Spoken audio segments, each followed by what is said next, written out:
Et puis le chanteur et interprète Denis Estève et son spectacle His Way, c'est au Casino de Paris. Notez bien la date, c'est le jeudi 16 octobre prochain, c'est à 20h. On va venir vous voir. Et alors, ce qui est intéressant, c'est que vous avez choisi Frank Sinatra, on a compris, vous aimez les crooners. Bon, c'est un personnage tout aussi complexe que les deux grands personnages dont on vient de parler, c'est des icônes. Bien sûr. Donc c'est une espèce de monstre comme ça, qui était pas tout blanc ni tout noir d'ailleurs, c'était un mélange, c'était un vrai humain.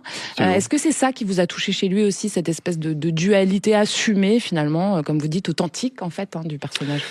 Un authentique, un passionné, un engagé. Il a défendu beaucoup de causes. D'ailleurs, la première d'entre elles et la plus importante à mon sens, ça a été son combat contre la ségrégation, parce que les artistes noirs à l'époque ne pouvaient pas dormir dans les hôtels où ils se produisaient.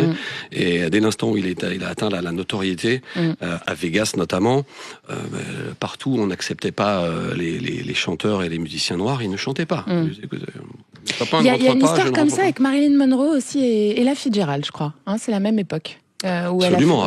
Mais on a vu Marilyn Monroe se baigner dans sa piscine à Palm Springs à plusieurs reprises. Est-ce qu'on a vu Simone Signoret? On aimerait bien savoir. Je ne sais pas. S'agissant de la S'agissant de la Fitzgerald, c'était une grande amie de Frank Sinatra. C'est d'ailleurs Frank Sinatra qui l'a relancée, la Fitzgerald, dans les années 50. À un moment donné, elle a perdu de la notoriété. C'est lui qui est allé la chercher, qui a fait en sorte qu'elle retrouve un producteur pour refaire des albums. Donc c'était un amoureux des artistes, des autres aussi, des gens à cœur. C'était un altruiste absolu avec toutes ses équipes, ses musiciens, ses arrangeurs. Des arrangeurs exceptionnels. Nelson Riddle, Quincy Jones. Bien sûr. Quincy Jones. Et voilà, il s'est battu pour eux. Regretté Quincy Jones. Et ils ont eu ce retour, c'est-à-dire que il était vraiment à fond dans leur intégration et il composait les chansons pour lui et à travers lui.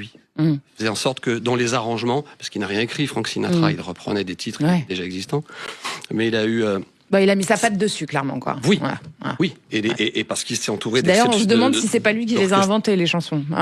Oui, mais voilà, aujourd'hui, Fly Me to the Moon...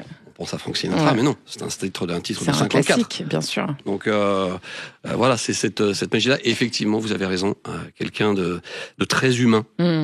Et le big band aussi, c'est important. Vous avez un big band sur scène, c'était incontournable. C'est essentiel. Oui. C'est le retour, c'est le live, l'authenticité. Denis Estève, si vous étiez une émotion sur scène?